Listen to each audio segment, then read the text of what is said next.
예쁘게 늙어가세요. 왜 반응이 없어? 행복하게 늙어가세요. 그리고 고상하게 늙어가셔야 돼요. 그래서 저분은 권사야 이래야 되는데 저분은 누구야? 이렇게 되면 이제 곤란하게 되는 거죠.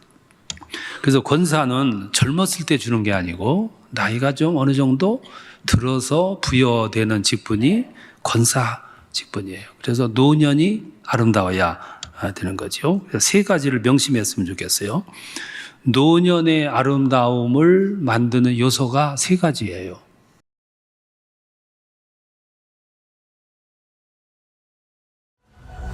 한국교회를 살려주옵소서.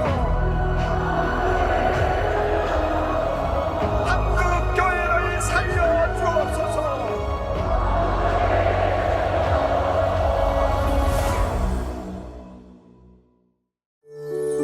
이 프로그램은 순수 복음을 전하기 위해 제작되었습니다.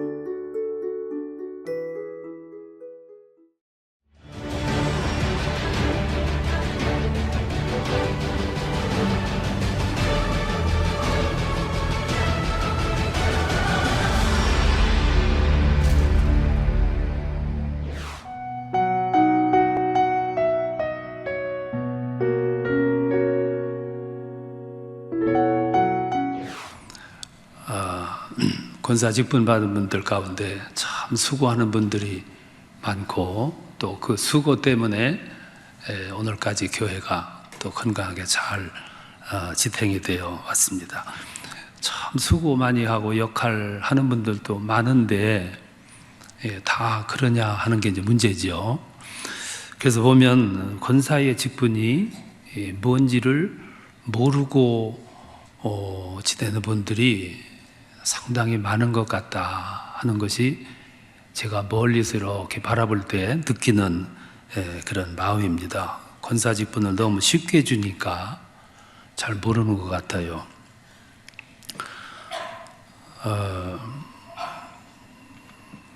서약할 때 다 약속을 했는데 그 서약은 하나님 앞에서 한 건데 제가 면접할 때도 확인을 했고 서약할 때도 다짐을 했는데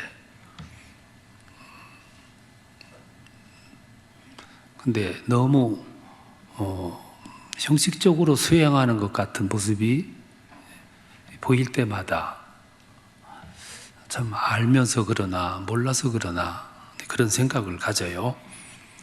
예배도 제대로 안 드리는 분이 있고 성경과 가까이 하는 생활은 아예 잊어버렸고 새벽에 기도한다는 것은 꿈에도 상상도 못하고 그래서 잠을 너무 편안하게 많이 자는 분들 저러다가 어느 날 잠을 확 깨게 하는 일이 없어야 될 텐데 하는 그런 생각도 하게 되고 염려가 많이 있으면서도 그냥 제가 이렇게 두고 보고 왔습니다. 근데 오늘은 마지막으로 제가 한번 얘기 좀 하라고 해서 들었다 놓을까 하다가 그래도 이성적으로 말씀드리는 것이 이해가 더 빠를 게 아닌가 그렇게 생각을 했습니다. 요즘 웰이라고 하는 말이 유행이에요. 그렇죠? 웰이라는 말이 세 가지가 있는데 하나는 웰비잉이라는 말이 있어요. 웰비잉이라는 말은 무슨 뜻이냐면은 사람답게 사는 것을 웰이라 그래요. 웰비잉이라 그러죠. 그리고 또 하나 웰다잉이라는 말이 있어요. 사람답게 죽는 것을 웰다이빙이라 그래요. 또 하나가 있는데 뭔지 아세요? 웰에이징이라는 말이 있어요. 세 번째 말인데 그게 뭐냐면은 사람답게 늙자 그것이 웰에이징이라 그래요. 제가 왜 이런 말씀드리냐면은 이제 권사하면은 나이가 조금 들어요. 그러면 권사로서의 모습이 만들어져야 되는데 그 권사로서 모습이 만들어지려면은 웰에이징이 돼야 돼. 고상하게 아름답게 품위 있게 늙어가는 모습. 그래서 그 모습을 제가 말씀을 드리려고 그래요. 영국의 노인 심리학자 브롬디라고 하는 사람이 이런 말을 했어요. 인생은 4분의 1은 성장하면서 살고 4분의 3은 늙어가면서 산다 그랬어요. 그러니까 20대까지는 이렇게 성장을 해요. 모든 육체적인 기능이 완성돼 가는 거죠. 근데 20대까지도 안 가요. 17세인가에서부터 내리막을 걸어요. 그래서 모든 사람들이 시간이 가면 갈수록 늙어가는 거죠. 쇠하여 가고 곱던 피부가 둔탁해지고 시력이 약화가 되고 힘이 약화되는 거예요. 점점 내리막길로 살아가는 거죠. 그래서 사람은 태어나면서부터 늙는다는 말이 그래서 나오게 되는 거죠. 근데 늙는다는 것이 다 나쁜 거냐 하면 그건 아니에요. 고상하게 늙는 거는 굉장히 좋은 거예요. 이 세상에 늘 푸르름이 있다면 그건 지루한 거죠. 우리 인생이 100년, 200년 동안 늘 젊었다, 좋을 것 같지만 좋은 거 아니죠. 때로 이렇게 성숙하게 늙어가야 그것이 아름다움일 거예요. 단 늙어가되 고상하게 늙어야 되고 행복하게 늙어야 되는 거죠. 제가 이 부분을 오늘 말씀드리려고 그래요. 집사 교육이라면은 이런 얘기를 하는데 권사 교육이기 때문에 예쁘게 늙어가세요. 왜 반응이 없어? 행복하게 늙어가세요. 그리고 고상하게 늙어가셔야 돼요. 그래서 저분은 권사야 이래야 되는데 저분은 누구야? 이렇게 되면 이제 곤란하게 되는 거죠. 그래서 권사는 젊었을 때 주는 게 아니고 나이가 좀 어느 정도 들어서 부여되는 직분이 권사 직분이에요. 그래서 노년이 아름다워야 되는 거죠. 그래서 세 가지를 명심했으면 좋겠어요. 노년의 아름다움을 만드는 요소가 세 가지예요. 이걸 웰 에이징 3요소라 그러는데 여러분 이 세 가지는 신앙 안에서 제가 드리는 세 가지 조건이에요. 첫 번째 조건이 뭐냐면 자신과의 건강한 관계를 이뤄라. 이게 첫 번째 웰 에이징이에요. 나 자신과 건강한 관계를 이루는 것을 첫 번째 요소라고 볼 수 있어요. 자아가 건강해야 되고 건강한 자신을 만들어야 사는 것이 그것이 고상하게 늙어가고 아름답게 늙어가는 거예요. 여러분들이 아무리 비싼 그 화장품을 써도 그 별로 오래가 안 가요. 효과가 없어요. 내면에서부터 이게 막 솟아나야지 밖에서 칠한다고 되는 게 아니잖아요. 내면을 가꿔야 되는데 이 내면의 세계를 건강하게 이루려면 무엇보다도 자기 자신의 과의 관계를 건강하게, 따뜻하게, 건전하게, 세련되게, 내면을 풍부하게, 그러려면 자신과의 관계가 건강해야 되는 거죠. 그렇게 되려면 저절로 되는 게 아니라 무서운 수양이 필요해요. 노력이 필요하고, 권사는 나이가 어느 정도 들기 때문에 연륜이 있어야 돼요. 집사 수준하고는 달라야 되는 거지요. 수준이 달라야 돼요. 연령도 다르고 신앙의 수준도 달라요. 인격도 영성도 자질도 수양도 요구가 돼요. 여러분 그렇게 하고 있죠? 대답이 나올 수가 없지요 지금. 굉장히 자기 수양이 필요해요. 자기 연마가 필요하고 성숙시켜야 되는 목적이 있어야 되고 그걸 이루기 위해서는 무서운 기도 생활이 뒷받침되지 않고는 어려워요. 이 관계가 어설프게 되면은 어떤 결과가 오냐면은 불화가 찾아와요. 가장 먼저 큰 불화는 나 자신과의 불화예요. 그래서 막 속에서 불화를 이겨내지를 못해. 모두가 거슬려. 가족을 봐도 거슬리고 며느리를 봐도 거슬리고 교회에서 봐도 거슬리고 그게 다 자기가 연마가 안 되기 때문에 내 내면의 세계가 성숙이 안 돼서 보는 곳마다 보면 다 거슬려요. 그래서 막 속에 화가 일어나는 거예요. 이게 굉장히 무서운 거죠. 그러니까 자기 자신이 다스려지지를 않는 거죠. 그러니까 그 속에서 나오는 대답이, 언어가, 표정이, 생각이, 영감이 어떤 수준일까라는 거 금방 여러분 짐작이 되잖아요.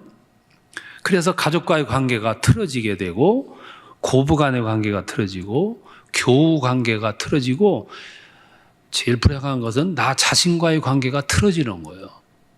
모든 것이 불만족이에요. 모든 것이 불화. 불행한 거죠. 또 하나, 내 자신과의 관계가 잘 정립이 되면 내가 할 일이 무언가를 발견하게 돼요. 권사가 할 일이 뭐죠? 생각도 안 해봤을 거예요. 권사가 할 일이 뭐냐 하면은 아주 간단해요. 그게 로마서 12장 8절에 나오는데, 권사라는 말은 성경에 없어요. 교사도 집사도 목사도 다 있는데 권사라는 말은 없어. 편의상 신앙 지도를 위해서 세워놓은 직분이 권사 직분이에요. 성경에서 굳이 근본을 찾는다면은 12장 8절이에요. 거기 뭐라고 그랬냐면은 권위자라 그랬어요. 세번역에서는 위로자라 그랬고, 구역에서는 권위자예요. 권면하고 위로하는 사람, 그게 권사예요. 권사는 일하는 사람이 아니고 권면하고 위로하는 사람이에요. 그래서 권사할 때 사자는 스승사자를 쓰는 거예요. 집사는 일사자를 쓰고, 왜? 집사는 일하는 사람이고 권사는 권면하고 위로하는 사람이기 때문에 그 스승사자를 쓰는 거예요. 그게 권사예요. 그러면 권면하고 위로하는 일이 뭘까? 두 가지죠. 하나는 기도하는 일이고 또 하나는 신방하는 일이에요. 이게 권사의 고유한 두 가지 영역이에요. 기도는 나를 위한 기도도 필요하지만 권사 정도의 기도는 중보 기도예요. 눈을 조금 크게 뜨고 내 주변을 돌아다보면 중보 기도해 줘야 할 사람들이 너무 많아. 눈을 여러분 조금 크게 뜨고 보세요. 여러분 주변에 있는 사람들이 성한 사람이 하나도 없어. 모든 사람들이 기도가 필요한 사람들이에요. 상한 마음, 상한 관계, 경제적인 어려움, 가족과의 악화, 현실의 문제, 미래의 문제, 영적인 문제, 이게 보통 문제가 있는 게 아니에요. 그들을 위해서 하는 중보 기도예요. 중보 기도만도 안 되기 때문에 때로 찾아가는 거예요. 그게 권사의 역할이에요. 이 역할을 하려면 먼저 해야 될 일이 뭐냐면 내 자신을 극복해야 돼. 극복하려면 연마가 필요하다 이 말씀이에요. 자기 문제도 크게 당면에 있으면서 누굴 찾아간다는 게 참 어려워요. 내 자신을 익혀야 돼. 내 내면의 세계를 성숙하게 익혀야 되고 성숙시켜야 되고 은혜가 충만해야 되겠지. 그래야 찾아가는 거예요.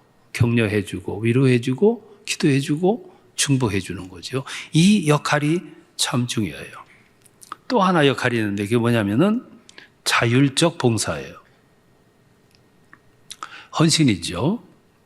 좀 뭐 좀 하자 그러면은 왜 자꾸 불러내느냐고들 그러는데, 그러려면 권사하지 말았어야 돼. 권사 자체가 그건데,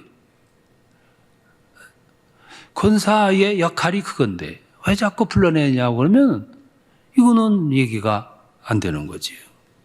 권사 될 때는 그거를 각오해야 돼. 그래서 제가 그 면접을 할 때 또 취임할 때 2번 약속을 한 거예요. 대답은 참 잘해. 언제나 대답은 잘해. 근데 감당을 못하는 거죠. 감당을 왜 못하냐면은 내 내면의 세계에서 추진하는 힘이 약화가 돼서 그래. 기도 생활이 약화가 되니까 회사가 부담되는 거죠. 부담되니까 응하지를 못하고 참여를 못하고 감당을 못하는 거예요. 그래서 권사의 삶 가운데 정말 중요한 것은 중보의 기도도 필요하지만 내 자신의 일을 감당하기 위한 기도 생활이 중요한 거죠. 이렇게 일을 해나갈 때 필요한 것이 주어지는 것이 뭐냐면 내면의 건강함과 외적으로 웰에이징의 삶이 주어진다는 거예요. 근본적인 문제죠. 아름답게 늙어가려면 따지지 말고 설선해서 봉사하고 열정을 불태워야 돼. 그때 내 내면의 세계에서 확신이 생기고 즐거움과 감사가 생기는 거죠. 노년에 가면 5가지 고통이 따라요. 첫째가 가난이고, 두 번째가 질병이고, 세 번째가 할 일이 없는 거예요. 네 번째가 고독이고, 다섯 번째가 모두 곁에서 떠나가는 거예요. 이게 노년의 5대 고통이에요. 이제 우리 앞에는 그렇게 돼가. 노년의 삶을 아름답게 하려면 사랑과 여유와 용서와 아량과 부드러움과 열정이 있어야 돼. 이것들로 내 자신을 무장해야 되는 거죠. 그래야 그 자본 가지고 섬길 수 있는 거예요. 그 자본 가지고 성스러운 일을 해낼 수가 있는 거죠. 여러분, 누군가를 위해서 눈물로 중보 기도해 보세요. 그 사람을 위한 기도만 있은 게 아니라 눈물로 누군가를 위해서 중보 기도하고 나면 내 내면의 세계가 건강해져. 이게 하나님이 주신 은혜예요. 누군가를 위해서 정말로 안타깝게 눈물로 기도해 주고 나면 내 내면의 세계가 뜨거워져. 그게 하나님이 주신 은혜예요. 노년의 모습을 뒤에서 이렇게 바라다보고 저분은 권사야. 이렇게 본다면 성공한 거예요. 제가 언젠가 주일날 말씀드렸는데 어느 날 저기 신방을 갔다가 오다가 이제 점심을 먹었어요. 음식점에서.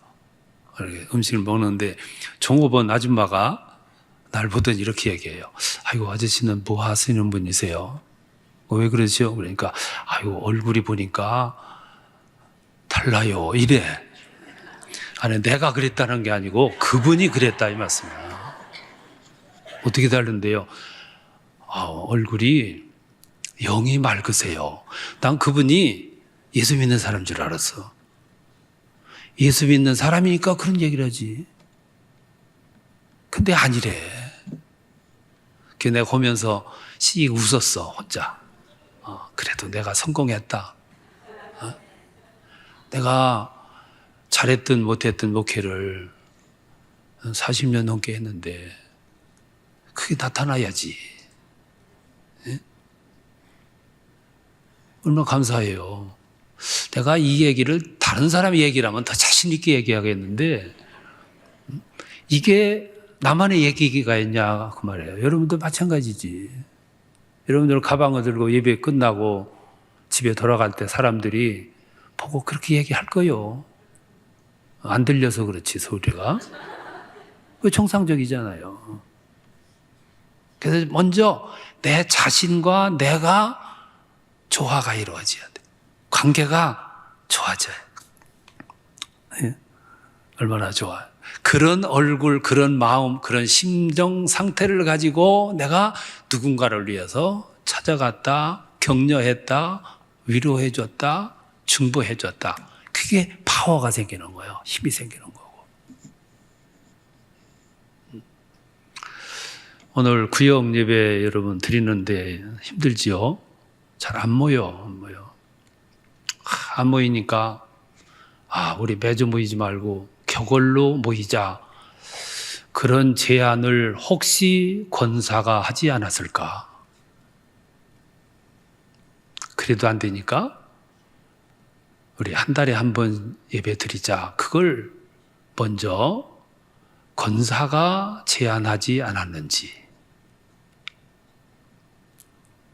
그럴 리 없겠지만은 우리 한번 되돌아봤으면 좋겠어. 그런 내면에 준비된 마음을 가지고 우리 힘들지만 이 예배를 통해서 하나님과 정말 따뜻하게 한번 만나보자. 하나님과의 관계를 이루어보자. 예배 쉽게 하는 것보다 힘들게 어렵게 모일 때 은혜가 더 크다. 이렇게 끌고 나가는 중심 있는 신앙 지도자가 구역마다 한 분씩만 있다면 그게 안 이루어질까? 사람을 감동시키고 사람의 마음에 감화를 끼치는 것은 큰 위대한 말을 해서가 아니고 거기에 영감이 실린 말 한마디가 사람을 세워놓는 거예요. 그 역할을 누가 할까? 그게 권사가 하는 일이에요. 식당에서 식권 받고 서 있는 그게 권사가 할 일은 아니야. 권사가 할 일은 그 일이에요. 그래서 스승사자를 썼어. 권면하는 사람, 권면하는 지도자, 영적 지도자. 그걸 권사라 그래. 그런 영적 능력이 어디서 주어지냐면 저절로? 아니죠. 저절로 이루어지는 게 아니에요. 나와의 관계가 건강해야 돼. 그래야 조화가 나와. 그래서 그런 사람이 갈등 있는 곳에 들어가면 조화가 이루어지고 평화가 이루어지는 거예요.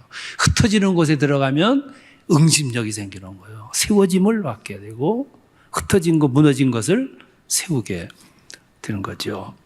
그게 웰빙의 삶이에요. 신앙의 웰빙의 삶이에요. 여러분들을 통해서 그게 이루어질 수 있기를 축원합니다. 첫 번째, 나와의 관계가 건강해야 된다는 것이고, 두 번째 뭘까요? 너와의 관계가 건강해야 돼. 타인과의 관계가 건강한 관계를 이룰 수 있는 거. 그게 두 번째 요소예요. 모든 사람은 나이를 먹어요. 나이를 먹게 되면 초라해지게 돼 있어. 다 그렇게 돼 있어요. 피부도 초라해지고 스타일도 초라해져요. 다리도 이렇게 예쁘게 생겼는데 나이가 들면 고목나무 휘어지듯이 이렇게 휘어져. 걸음걸이도 예쁘지가 않아. 나이가 들면 다 그렇게 돼 있어요. 자신과 부드러운 관계 유지하고 이웃과 행적으로 아주 아름다운 관계를 이루면 그런 모든 것을 외적인 모습은 쇠하여 가지만 그 속에서 풍겨나는 아름다움은 더 빛나게 돼 있어요. 그게 두 가지 요소예요. 하나는 자신과의 관계, 하나는 이웃과의 관계. 미국의 카네기 멜론 대학에서 인생에 실패하는 이유를 분석을 해보니까 전문적인 기술이 부족하고 지식이 부족해서 인생을 실패하는 경우는 15%밖에 안 되더라는 거예요. 그 나머지 85%는 뭐냐 하면은 대인관계가 서툴어서 인간관계, 수평적인 관계가 서툴어서 실패하는 것이 85%더라고요. 사람이 나이 들면 편협해져요, 생각이. 그 편협해지는 게 몇 가지가 있는데 그 중에 하나가 고집이에요. 나이 들면 쓸데없는 고집이 굉장히 커. 노인정에 가보면 맨날 싸워요. 그 싸우는 게 아무것도 아닌데 고집 때문에. 두 번째, 노욕이 생겨요. 나이 들면 쓸데없이 노욕이 아주 많이 자기 중심적이 돼버려요. 세 번째가 염세적이 돼요. 대인관계가 불편해지는 이유는 편협해지고 염세적이 돼서 그래요. 푸근한 맛이 없어지고 자꾸만 따지고 들고 이유를 달고 그래요. 그래서 시어머니들이 나이 들면 며느리하고 관계가 악화될 수밖에 없어. 딸하고도 그러는데 며느리하고야 똑같죠. 그래서 노년이 되면 시어머니들이 다 사감 역할을 해요. 그냥 넘어갈 것도 못 넘어가요. 편협해져서 그런 거죠. 네 번째 현상이 뭔지 아세요? 여러분은 노인이 안 돼서 아직 모를 거예요. 노인이 되면 꼭 생기는 게 네 번째가 말이 많아지는 거예요. 여러분, 사람이 말이 많아지면 쓸 말만 하는 게 아니고 상대방에게 안 좋은 말도 하게 돼요. 말은 적게 할수록 좋다고 그러잖아요. 쓸데없는 말은 줄이라는 얘기예요. 그렇다고 사람이 사는데 쓸 말만 하면 살 수는 없지요. 근데 실수를 줄이라고 말해요. 말이 많으면은 실수하게 돼 있어요. 응? 말이 많은 속에 가장 경계해야 할 말은 성경에 나와 있는 것처럼 이간하는 거, 이걸 줄여야 되죠. 이쪽에서 이 말하고 저쪽에 가서 저 말하고, 이 딸네 집에 가서 이 말하고 저 딸네가 저 말하고, 반드시 나중에는 갈 데가 없어, 갈 데가. 편협해지기 때문에 나타나는 증상이에요. 노년의 삶에 가장 중요한 거는 푸근해지려고 노력하는 거예요. 이직하는 건 그냥 넘겨야 돼.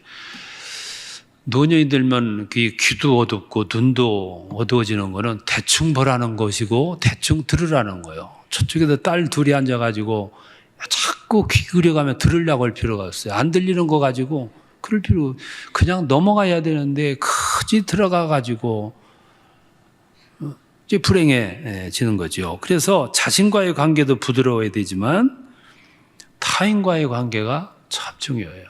우리 교우관계에서 노년에 교회 와가지고 여전도회끼리 이렇게 잘 조화를 이룰 수 있는 사람이라면 외롭지가 않아요. 근데 거기서 외톨이가 되는 거를 여러분 자신을 돌아다보셔야 돼요. 나는 왜 이런가?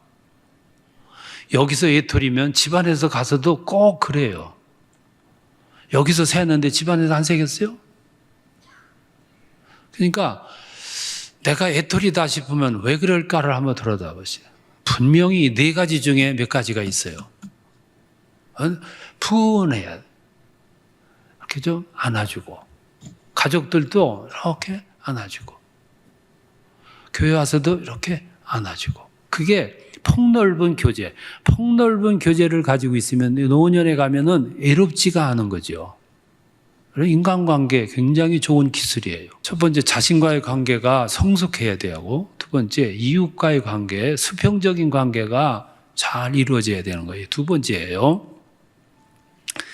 세 번째, 정말로 중요한 게 한 가지가 더 있어요. 뭐겠어요? 나와의 관계가 원만하고 이웃과의 관계가 원만하고 또 하나의 관계가 원만해야 할 게 있는데 뭔지 아세요? 수직적인 관계, 하나님과 나와의 관계, 대신 관계죠. 웰다잉이라는 말이 있어요. 사람답게 죽는 걸 웰다잉이라 그래. 자신과의 관계가 넉넉해지고 이웃과의 관계가 부드러워지면 그것을 끝나냐면 그건 아니에요. 하나님과의 관계가 아주 따뜻해야 돼. 건강해야 되고 원만해야 되고. 나이가 들면 인간을 의지하는 것도 중요하고 친구 의지하는 것도 중요하고 물질 의지하는 것도 중요한데 정말로 더 중요한 대상은 하나님과의 관계가 부드러워야 되는 거예요. 이것처럼 중요한 게 없어요. 우리는 누구보다도 신앙인 속에서도 이 관계가 좋아야 돼. 왜 그러냐면 우리는 권사이기 때문에 누군가를 돌봐야 되고 섬겨야 되고 중보해야 되고 관리해야 되는 사람들이기 때문에 이 관계가 먼저 수립이 되어야 누군가를 위해서 헌신할 수 있어요. 인간의 삶은 세 관계를 거쳐야 돼요. 하나는 웰빙의 삶을 살고 그러다가 웰에이징의 삶을 살다가 마지막에 웰다이닝을 해야 돼. 건강하게 살다가 세련되게 늙어가다가 아주 고상하게 종말을 맞이해야 돼. 이게 세 가지 과정이에요.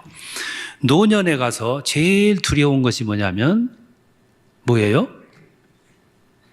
노년에 가가지고 가장 필요하고 가장 두려운 것이 뭐예요? 이 건강관리예요. 제가 목회자니까 조회할 때마다 보고받는 것 가운데 하나가 누구는 어떻게 해서 아프고 누구는 어떻게 아프고 누구는 수술하고 누구는 자리에 누웠다. 누구는 요양병원에 갔다고 누구는 호스피스 병동 갔다고. 제일 중요한 게 뭐냐면 노년의 건강 유지예요. 건강은 육신 건강도 영적인 건강도 마음의 건강도 다 필요한 거죠. 노년에 가가지고 정말로 무서운 게 뭐냐면 암과 치매예요. 암보다 더 무서운 거는 치매고. 90살을 살았어요. 아이고 장수했네. 90살 딱 살았냐면 안 그래. 거기서 10%는 대부분 누워서 사는 시간이에요. 나는 여러분들이 그렇게 살아가기를 원치 않아요. 여러분들이 마지막 갈 때도 저 기도 생활을 하다가 순간 가시는 그것이 그리스도인의 삶의 이상이에요. 그 꼭 그리스도인 뿐이겠어요? 일반 사람들도 마찬가지지. 10분의 1은 누워서 살았다. 그게 영광은 아니지. 끝까지 건강하게 살아야 되는데 그렇게 살려면 가장 중요한 관계가 수직적인 관계. 하나님과 나와의 관계. 우리 목회자들에게 가장 큰 비상이 뭐냐 하면 수직적인 관계가 모호해지는 거예요. 하나님과 나와의 관계가 모호해지면 사명감이 흔들려요. 타겟, 목표가 흔들려 버려요. 그러면 목회하는 데 따른 목표가 없어지기 때문에 이 역할에 기쁨이 없어져요. 그게 최고의 암이에요. 우리 신앙인들 마찬가지지만 정말로 중요한 거 건강하게 마지막까지 사시다가 어느 날 그게 9988 234라 그러잖아요. 근데 234보다는 더 중요한 건 231이 더 중요하다 그래요. 이틀 아프다가 3일째 일어나는 거. 그건 이제 욕망이지만 마지막에 건강하게 사시다가 마지막에 하나님 부름 받는다. 얼마나 큰 축복이겠어요? 그렇게 살려고 하면 정말로 중요한 게 뭐냐면 하나님과의 관계를 새롭게 하라. 몸살이지 말고 요령 피지 말고 불평하지 말고 모든 일에 감사하고 누가 아프대더라 어느 집에 상을 받았대더라 누가 입원했대더라 그러면 그가 나와의 관계 따지기 이전에 먼저 쫓아갈 수 있는 열정을 가지고 사신다면 제가 보장할게요. 틀림없이 여러분의 웰다잉 하나님이 보장하실 줄로 믿습니다. 난 그게 우리 권사들의 마지막 역할이라고 봐요. 오늘 좀 신방 가자고 그러면 아이고 애 봐야 되는데요. 이 정도면 여러분들의 마지막 모습은 안 봐도 알 수 있어. 집 봐야 되는데요. 빨리 아파트로 옮겨요. 언제든지 잠그면 나갈 수 있도록. 애 봐야 되는데 애도 봐야지. 이제 그러다가 나중에 시간이 다 되면 어떡하려고? 이건 각자가 알아서 해야 할 일입니다. 건강한 삶의 비결은 하나님과의 관계가 부드러워야 돼요. 마음의 영적 관계가 원만하고 행적인 관계가 원만하고 수직적인 관계가 원만할 때 에이징의 삶이 이루어지는 거죠. 암 연구가 김의신이라고 하는 분이 한국인보다 미국인들이 암 극복률이 훨씬 높다 이렇게 말했어요. 그 이유를 이렇게 말했어요. 한국인들은 암 진단 나오자마자 세 가지 현상이 나타난다. 첫 번째 현상은 꼭 질문하기를 얼마나 삽니까? 하고 묻는 거예요. 두 번째는 처방을 해주면 집에 가가지고 이 말 듣고 저 말 듣고 인터넷 뒤져가지고 엉뚱한 사약을 쓰니 그러니까 더 망가지는 거예요. 세 번째, 한국인들은 암 환자로 병원에 입원했다면 면회 오는 사람들은 한결같이 운다는 거예요. 이 세 가지가 한국 사람들의 3대 특징이래요. 근데 미국인들은 암 판정 나오면 얼마나 삽니까? 이런 질문 하는 사람이 거의 없대. 왜 그러냐? 이유가 분명하다는 거예요. 그 이유가 뭐냐면 기본적으로 인간의 삶과 죽음은 내가 결정하는 일이 아니고 하늘이 결정하는 일이기 때문에 그 질문이 형성이 안 된다는 거예요. 그래서 그런 사람들은 대부분 치료받으면서 출근하는 거예요. 어떤 사람은 죽기 전날까지 일한다 그래요. 그러니까 더 열정적으로 일하는 거예요. 일하는 동안 내가 암이라 하는 걸 잊어버리는 거예요. 더 헌신하며 살아가고 더 열정적으로 일하고 활동하는 거죠. 한국인들은 방사선 치료하면은 예외 없이 구역질이 나오는데 왜 그러냐면 하루 종일 하던 일도 그만두고 직장도 퇴직을 하고 집에 앉아가지고 암만 생각하기 때문에 구역질 나온다는 거예요. 미국인들은 끝까지 할 수 있는 데까지 출근하는 거예요. 출근해서 생각을 아예 몰두하는 거죠. 잊어버리는 거. 그래서 한국 사람들은 구역질이 나오는데 미국의 환자들은 구역질이 없다는 거예요. 이게 근본이 틀려요. 초점이 틀리고 목표 지점이 달라요. 치유받는 환자들의 공통점이 있는데 그 공통점이 뭐냐면은 자신을 포기하는 거예요. 오래 산다는 거, 빨리 여기서부터 헤어난다는 거, 암을 그냥 막 죽여버리고 싶고 왜 재수없게 내가 걸렸느냐 이런 원망 잊어버리고 자신을 포기하는 거예요. 그리고 나의 생명 주인은 주님이기 때문에 그분한테 맡겨버리고 내 할 일 하는 거지요. 그게 자신을 포기하는 거예요. 그런 사람들이 병으로부터 헤어나는 비율이 크다는 거죠. 축복이죠. 그러니까 접근 방식이 틀려지는 거예요. 그때 자신을 내려놓고 자신을 잊어버리고 포기하고 그러면 포기하니까 어떤 현상이 일어나면 나도 모르게 내 안에서 새 에너지가 솟아난다는 거예요. 하나님이 사람의 신체 구조를 만드실 때 참 신비하게 만드신 거예요. 자연 치료가 그래서 이루어지게 된다는 거죠. 여러분 얼마나 아름다운 그런 얘기예요. 그때 우리들 마음속에 이런 고백이 나오는 거예요. 이것도 하나님이 나를 연단시키려고 주신 시험이다. 그렇기 때문에 기도로 이기자. 이런 오기가 생기는 거지. 오기가. 이혜인 수녀라고 하는 분이 그런 고백을 했어요. 암이라 진단을 받고 처음에는 당황했는데 좀 있다가 정신 차리고 뭐라고 생각하냐면 아이고 네가 어디 갈 데가 없으니까 나한테 왔냐. 오죽 갈 데 없으니까 나한테까지 왔냐.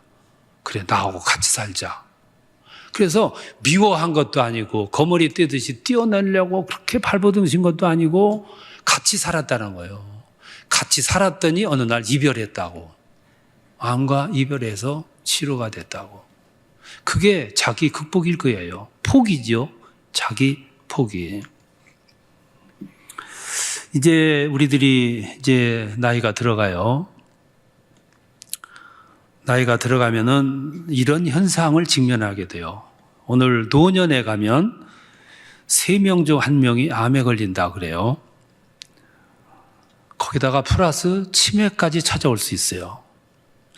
우리는 조금은 긴장해야 돼. 노년에 가면은 모든 장기가, 기구가, 몸이 약해져요. 면역이 약해지고 조건이 약화가 돼요. 아마 일평생 동안 무병으로 그렇게 살아가다가 배터리가 다 나가듯이 어느 날 스르르 눈을 감다면 얼마나 좋겠어요? 그것을 위해 기도하셔야 돼. 그리고 얼마나 살 거냐? 암 두려운데 생각하지 말고 열정을 불태워서 헌신하세요. 즐거운 마음으로 헌신하시라고. 누군가 내 힘이 필요한 사람을 찾아가시고 누군가 내 기도 한마디가 필요한 사람 찾아가시고 누군가가 내 위로가 필요하다면 찾아가시라고요. 가서 그들을 위해서 한번 기도해 보세요. 그리고 할 수만 있으면 내가 이렇게 건강을 주신 것도 사명이다 생각하고 누군가를 위해서 밤새 한번 기도해 보죠. 눈물 흘려 기도해 보죠. 그럼 여러분들에게 그 사람에게 주어지는 은혜는 하나님이 주실 거고 여러분 자체에는 샘솟듯 솟아나오는 내적인 평안이 내적인 하나님의 은혜가 충만해질 거예요. 그 힘이 나로 하여금 어떤 삶으로 전개하고 이끄시냐면은 웰 에이징의 삶으로 이끄시는 거예요. 나는 그렇게 사는 것이 신앙인의 삶이라고 보고 그렇게 사는 것이 권사의 일생이라고 생각해요. 모르고 직분 받았으면은 이제라도 그걸 되찾아 보세요. 그리고 할 일을 한번 해보세요. 그러면 여러분들이 미래 앞날에는 아마 그런 하나님의 은혜가 주어지지 않을까 그렇게 생각해요. 그런 삶을 누가 실천했냐면은 지난번에 말씀드린 대로 지미 카터라고 하는 분이 그런 삶을 살았어요.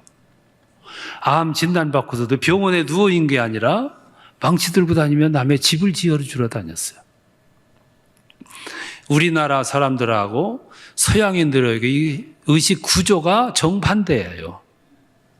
우리는 열심히 일을 하며 살아가다가도 어느 계기가 되면 탁 놓고 고민에 휩싸여요.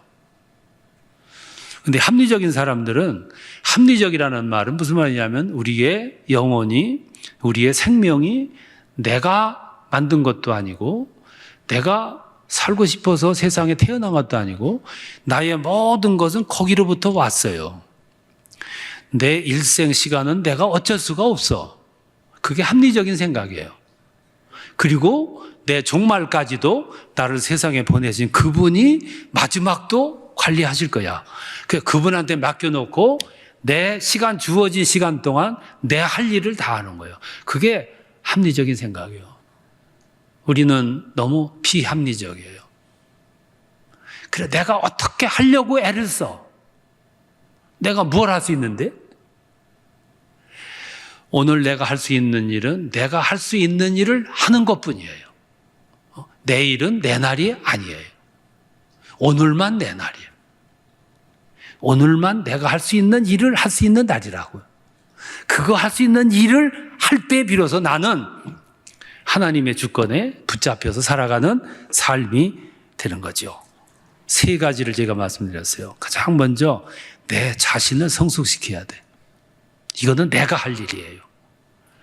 내가 기도하고 내가 성경을 읽고 내가 연마하고 내가 훈련하고 해서 나를 건강한 자아를 만들어야 돼.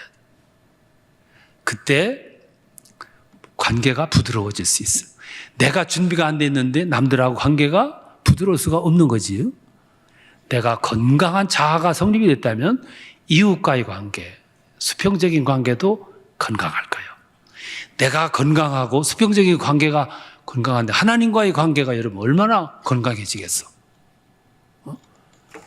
그 삶이 신앙인의 삶이에요. 저는 여러분들이 그렇게 살아가시길 바랍니다. 네, 그때 나오는 고백이 있어요. 그 고백이 오늘 읽은 성경 말씀이에요. 제가 참 좋아하는 기절이에요. 시편 23편은 전체가 아름다운 시지만 오늘 읽은 이 말씀은 더 아름다워요. 다윗이라고 하는 사람은 여러분보다 훨씬 좋은 환경에서 살았어요. 왕이었어요. 그냥 왕도 아니었어요. 통일 왕국의 왕이었어요. 절대 권력을 가지고 있어요. 무슨 일이든지 할 수 있었어요. 얼마든지 교만할 수 있었고 자만할 수 있었고 교만 자만은 하나님을 떠날 수도 있어요. 근데 그는 그렇게 절대 환경에 살았지만 하나님을 꽉 잡았어. 하나님 중심으로 살았어. 그 모진 환경 속에서 이길 수 있었던 가장 중요했던 중심은 하나님을 잡았던 거예요. 그래서 고백했어요. 사망의 음침한 골짜기로 다닐지라도 산전수전 다 겪었죠. 내가 두려워하지 않을 것은 주께서 나와 함께 하심이라. 뭐가 두려움이 있겠어요? 오늘 우리는 그 믿음을 가져야 돼. 이 말씀은 오늘 나에게 주시는 말씀이에요. 말씀을 붙잡고 살아가세요. 그때부터 여러분 삶에 자신감이 주어질 거고 마음에 너그러움이 주어질 거고, 더 나아가서 관계, 내가 지면 다 이길 수 있어요. 내가 이기려니까 문제지. 내가 지면 다 이길 수 있어요. 누가 혼쾌해가 질 수 있느냐면은 실력이 있는 사람이 지는 거예요. 실력이 없는 사람일수록 이기려고 발버둥 치지만 실력이 있는 사람은 져줘요. 그때 내 마음속에 뭐가 주어지냐면 평화가 주어지는 거예요. 자신감, 평화, 넓음, 그리고 아량이 주어지는 거지. 하나님이 그래서 다윗을 좋아하셨어요. 하나님이 여러분들을 좋아하실 수 있기를 축원합니다. 예, 하나님 여러분들을 기억해 주시는 사람이 되시기를 축원합니다. 권사 폼만 잡지 말고 폼 잡으려면은 중심이 있어야 돼요. 식당 봉사 좀 합시다. 아유, 내가 권사인데. 식당 봉사합시다. 난 장로 부인인데. 나는 제일 안 입고 온 게 그거야. 식당 봉사 좀 합시다. 나 장로 부인인데. 그런 분이 없기를 바라지만 있었다면 이제부터는 필요하니까 오라 하기 전에 팔 걷어붙이고 들어갈 수 있다면 얼마나 좋을까. 저는 여러분들하고 같이 신앙생활했고 목회하고 해서 참 행복하게 생각해요. 여러분들 같이 이렇게 좋은 신앙인들하고 같이 목회했다는 게 정말 행복해.